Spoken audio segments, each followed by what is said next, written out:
Question. Do you think the only time of the year to have apple crisp? Of course, the bird clock. Let's start over. Question. Do you think the only time to have apple crisp is during the fall? I don't. Back in a minute.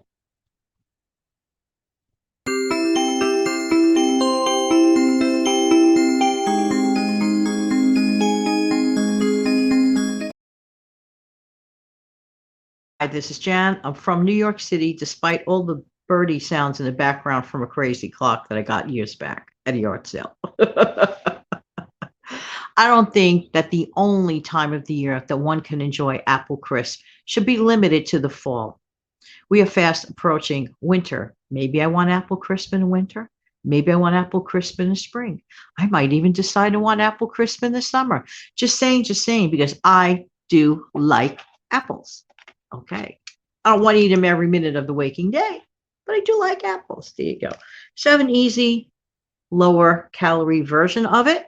Got it from that great book, pictured on the thumbnail.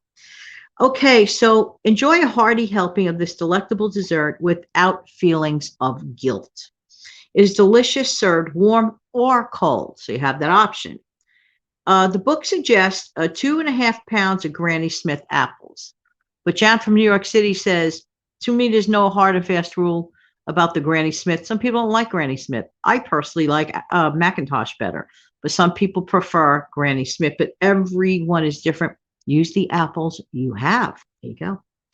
1 teaspoon of cinnamon divided, scratch that, 1/4 cup of water, 1/4 cup of orange juice, 3/4 cups of rolled oats, 1/2 cup of flour, 1/4 cup of brown sugar packed, 3 tablespoons of safflower oil. Again, you could swap it out if you have regular oil.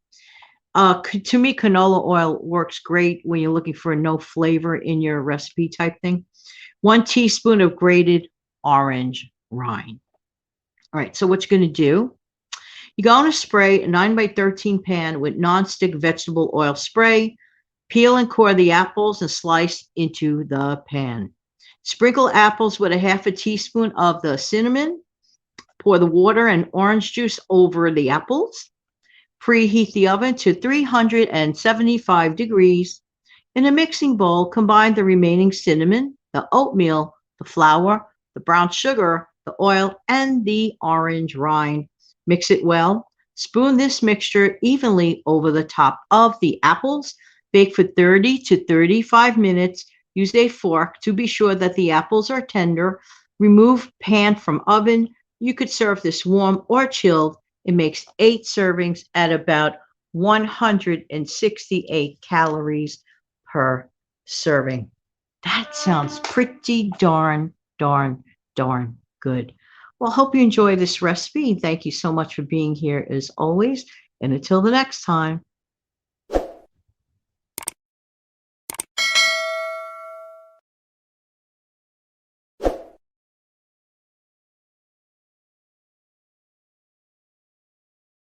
Here now. Bye-bye.